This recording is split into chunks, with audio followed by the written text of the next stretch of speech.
Saudara-saudari yang terkasih, teladan kesetiaan menjadi pesan wasiat Daud kepada Salomo, putra mahkota yang akan melanjutkan tampuk pemerintahannya sebagai raja di Israel.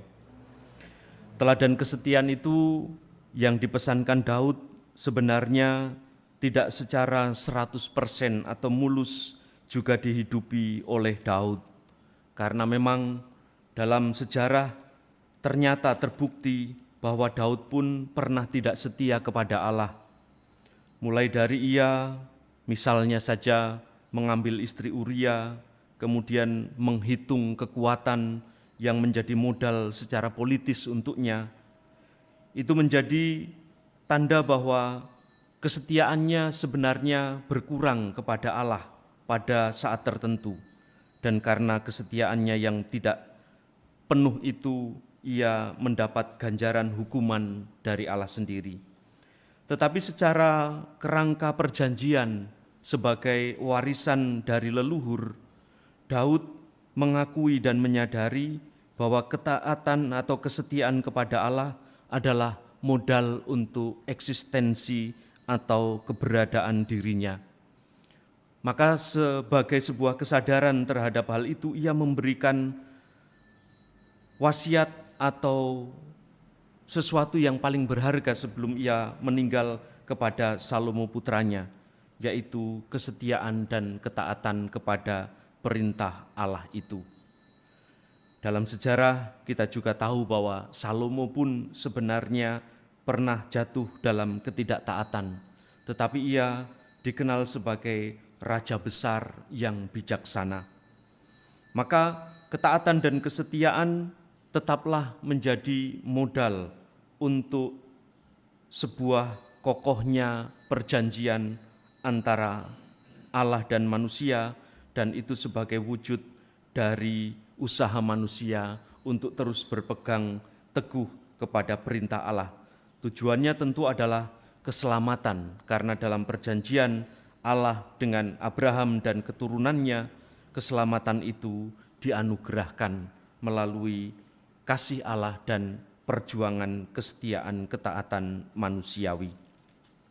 Dalam bacaan Injil hari ini, Yesus menginginkan juga para murid-Nya untuk taat pada perintahnya dengan cara mengandalkan apa yang sudah menjadi modal yang dimiliki dari Yesus sendiri. Bahkan ditekankan bukan hanya taat, tetapi para murid, para rasul ini juga harus prihatin untuk memulai karyanya.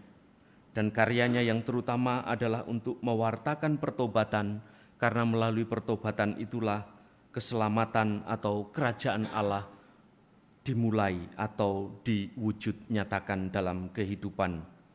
Para murid diberi kuasa, para murid harus membatasi diri, dan para murid juga harus percaya terhadap kasih penyertaan Allah melalui kebaikan dari sesamanya.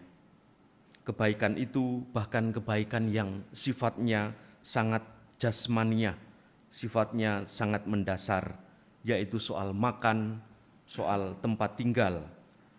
Di mana mereka diberi, mereka harus tinggal di situ, dan mereka kemudian harus melanjutkan perjalanan. Mereka memiliki misi utama membawa orang harus kepada pertobatan. Karena sekali lagi pertobatan ini adalah landasan dari terbentuknya kerajaan Allah. Saudara-saudari, ketaatan dan kesetiaan yang dilanggar harus mengantar orang atau harus mengarahkan tetap kepada pertobatan terus-menerus, dan kita menyadari bahwa pertobatan itu harus terus-menerus dilakukan.